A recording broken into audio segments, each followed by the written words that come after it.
state. Piny owacho yango ni onge chik moro amora ma opuodhi od bura ma yie ni imiyo jood bura oboke mag ndiko jopuonj tich e pacho ka.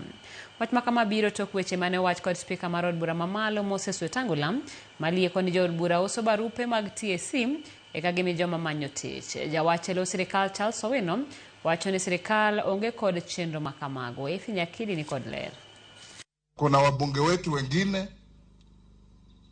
na wapeleka kwa rais, anawapatia kila mtu barua kumi za walimu, unasikia wameuza.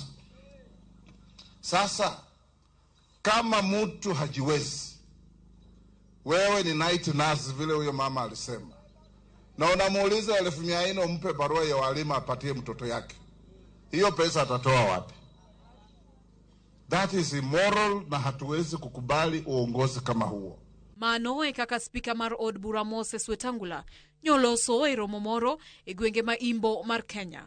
Romo manyo yange ni jo od bura imiyo oboke mag ndiko jopuonj tich. Kata kamano, oboke makamago Wetangula nyoywago ni uso ne oganda e nengo mamalo. E twak mare kod jofwambo nyaka ne okawo apisi kaka jawach e lo sirkal Charles Owino wacho ni onge chik ma opuodhi e od bura machiwo thuolo mar miyo jo od bura oboke mag ndiko jopuonj tich. Sijafahamu kama kuna sheria katika bunge inaruhusu wanabunge kupewa cheti ya kuandika vijana katika kazi ya walimu. Kata kamano, olero ni spika Moses Wetangula ni kod ting kendo ni kama kare mar chiwo ler ewi wachno. Itakuwa muhimu ye mwenyewe akijibu kwa sababu spika ni ana kazi kubwa sana katika nchi.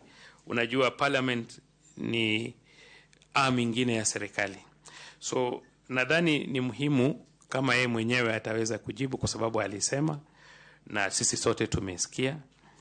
Pengine kuna sheria inaruhusu wabunge kupewa hizo cheti. Kopogore gi mano, Owino jiwo duol matayo yiero pacho ka IEBC kod mano mariwo pacho ganda NCIC okawo okang' mager ne josiasa mawacho weche mag athuwe moloyo to e kinde ni ma Kenya ochimo yiero maduong'. Jofwambo bende onyiso oket maino e chiwo ote makare ne oganda jo Kenya. Omedo tielo ni nyaka josiasa miluor jatend piny William Ruto manien ranyisi mar riwo jo Kenya duto.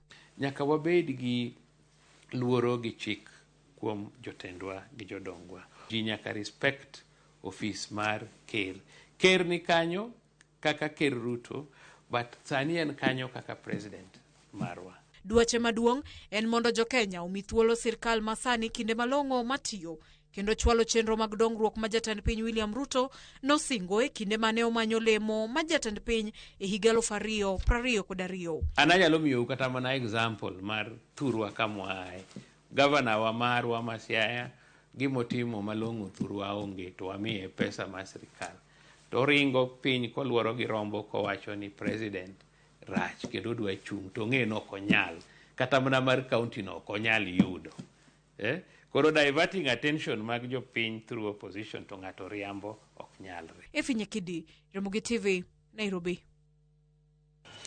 Mokom jodak